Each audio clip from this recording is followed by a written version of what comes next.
ધોરણ 7 દ્વિતીય સત્ર માટે વિકાસ મૂલ્યાંકન લક્ષી અસાઇનમેન્ટ નવનીતનું આ અસાઇનમેન્ટ છે અને એમાં આપણે દેખવાનું છે આજે સામાજિક વિજ્ઞાન. તો કે દ્વિતીય સત્રના પ્રશ્નપત્રનું પહેલું અને કુલ ગુણ છે એના 80 છે. કેટલા છે? 80 છે અને સમય 3 કલાકનો છે. એમાં આપણે આજે દેખીશું અભ્યાસક્રમ પ્રકરણ 5 થી 9 છે, 13મું 14 અને 17 થી 19. બરાબર, એટલે કે 5, 6, 7, 8, 9, 13, 14 અને 17, 18, 19 આટલા તમારે હશે પ્રકરણ. બરાબર છે.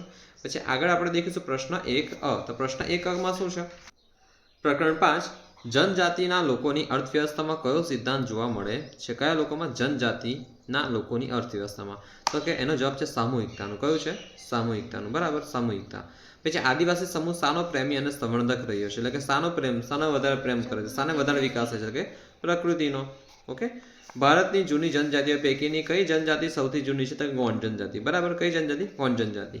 પછી કયું રાજ્ય બળજબરીપૂર્વકના શ્રમ પર આધારિત હતું? તો કે અહમ. કયું? અહમ. બળજબરીપૂર્વકનું શ્રમ. બરાબર. ચાલો હવે આપણે આગળ દેખીશું પ્રકરણ 6. તો કે ભારત સરકાર ઈસવીસન 1952માં કઈ જાતિઓને અંગ્રેજોના કાળા કાયદાથી મુક્ત કરી હતી? તો કે વિચરતી અને વિમુખ જાતિઓને. કે ભારત સરકાર ઈસવીસન 1952માં વિચરતી અને વિમુખ જાતિઓને કાળા કાયદાથી મુક્ત કરી હતી.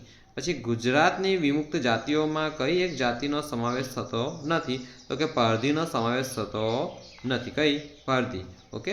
જ્યારે છારા છે, ડફેર છે, દેવી પૂજક છે તે ગુજરાતની વિમુક્ત જાતિઓમાં આવે છે, જ્યારે પારધી આવતું નથી. ઓકે. વણઝારાની પોટનો સમૂહ શું કહેવાતો? તો કે વણઝાર ટાંડું. વણઝાર ટાંડું. વણઝાર ટાંડું. પછી વણઝારાઓ કયા પ્રદેશથી એ અનેક ચીજ વસ્તુઓ ભારતમાં લાવતા અને ભારતમાંથી બહાર લઈ જતા? કે મધ્ય એશિયાથી. ક્યાંથી? મધ્ય એશિયાથી. મધ્ય એશિયાથી. બરાબર. ભક્તિ આંદોલનની શરૂઆત કોનાથી થઈ હતી? તો કે રામાનુજાચાર્ય. કયા આચાર્ય? રામાનુજાચાર્ય. ગુરુ નાનક કઈ શાખાના સંત હતા? તો કે ગુરુ નાનક હતા નિર્ગુણના. કઈ શાખા? નિર્ગુણ શાખા.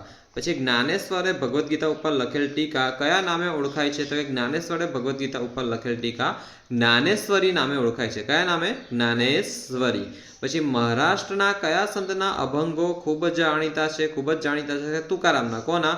તુકારામના. તો કે મહારાષ્ટ્રના તુકારામ સંતના અભંગો ખૂબ જ જાણીતા છે. પછી આગળ આપણે પ્રકરણ 8 દેખીએ. કયા સાહિત્યકારની કલમે ગુજરાતી ભાષાનો સાહિત્ય યુગ શરૂ થયો? મીન્સ કે કયા સાહિત્યકારની કલમે ગુજરાતી ભાષાનો સાહિત્ય યુગ શરૂ થયો? તો કે નરસિંહ મહેતા. વૈષ્ણવ વજન તો તેને કહીએ. સરસ મજાનું છે એમનું. બરાબર. તો નરસિંહ મહેતાની સાહિત્યકારની કલમે ગુજરાતી ભાષાનો સાહિત્ય યુગ શરૂ થયો. પછી પારસીઓનો મુખ્ય તહેવાર કયો છે? તો કે પતેતી. ખબર છે ને, ઓગસ્ટ મહિનામાં આવે પતેતી. ઓકે. કથન કરે સો કથક કહાવે. આ ઉક્તિ કયા નૃત્ય માટે જાણીતી છે? તો કે કથક. કયું છે? કથક. કયું છે? કથક. કથન કથક. ઓકે. નાટ્યશાસ્ત્રની રચના કોને કરી? તો કે ભરત મુનિએ. કોને કરી? ભરત મુનિએ. નાટ્યશાસ્ત્રની રચના કરનાર કોણ છે? ભરત મુનિ. કોણ છે? ભરત મુનિ. હવે આપણે દેખીશું પ્રકરણ 9. ચાલો. ઔરંગઝેબના અવસાન પછી મુગલ ગાદી પણ કોણ આવ્યું હતું? તો કે બહાદુર શાહ. કોણ આવ્યું હતું? બહાદુર શાહ. કોણ આવ્યું હતું? બહાદુર શાહ. બ કડ બોલે છે ને આપણે? બ કડ ખાલી બોલતા રહે છે. બ કડ. એમ તો આવ્યું પછી બ કડ. ચાલો. તો કે પછી બ. ચાલો ધ્યાન. ઔરંગઝેબના અવસાન પછી મુગલ ગાદી પણ કોણ આવ્યું હતું? બહાદુર શાહ. હવે આપણે આગળ દેખીએ. અંગ્રેજોએ કયા યુદ્ધમાં શાહ આલમ બીજાને હરાવીને બ્રિટિશ કંપનીનો પેન્શનર બનાવી દીધો? તો કે બક્સરના યુદ્ધમાં. કોને? તો કે શાહ આલમ બીજાને. કયા યુદ્ધમાં? તો કે બક્સરના યુદ્ધમાં. ખબર છે ને, અંગ્રેજોએ બક્સરના યુદ્ધમાં શાહ આલમ બીજાને હરાવીને બ્રિટિશ કંપનીનો પેન્શનર બનાવી દીધો હતો. બરાબર. હવે આપણે આગળ દેખીશું. 15મી સદીમાં શીખ ધર્મની સ્થાપના કોને કરી હતી? તો કે ગુરુ નાનકે. કોને કરી હતી? ગુરુ નાનકે. બરાબર. ચાલો. નીચેનામાંથી પ્રથમ પેશવા કોણ હતા? તો કે બાલાજી વિશ્વનાથ. કોણ હતા? બાલાજી વિશ્વનાથ પ્રથમ પેશવા હતા. હવે આપણે પ્રકરણ 13 દેખીશું. તો કે ધ્યાને. માનવ સર્જિત આપત્તિ કઈ છે? માનવ સર્જિત આપત્તિ એટલે કેવી આપત્તિ કે જે માનવ દ્વારા સર્જન થઈ હોય તેવી. તો કે માનવ સર્જિત આપત્તિ કઈ છે? બોમ્બ વિસ્ફોટ. કઈ છે? બોમ્બ વિસ્ફોટ. આગાહી શક્ય છે એવી કુદરતી આપત્તિ કઈ છે? તો કે પૂર. કઈ છે? પૂર. હે ને?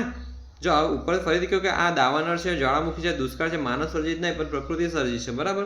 કુદરત દ્વારા હોય. જ્યારે માનવ સર્જિત આપત્તિ આમાં કઈ છે? બોમ્બ વિસ્ફોટ. આગાહી શક્ય તેવી કુદરતી આપત્તિ કઈ છે?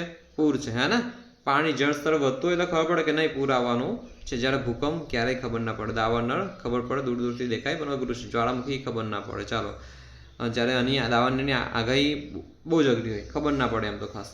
વિશ્વ માર્ગ અકસ્માતમાં સૌથી વધારે માનવ મૃત્યુ કયા દેશમાં થાય છે? તો કે ભારતમાં. લ્યો, આપણે ભારતમાં રહે સૌથી વધારે એક્સિડન્ટ રોડના, તો કે ભારતમાં. તેમાંય માનવ મૃત્યુ સૌથી વધારે એક્સિડન્ટના કારણે થાય છે. કયા? તો કે માર્ગ અકસ્માત.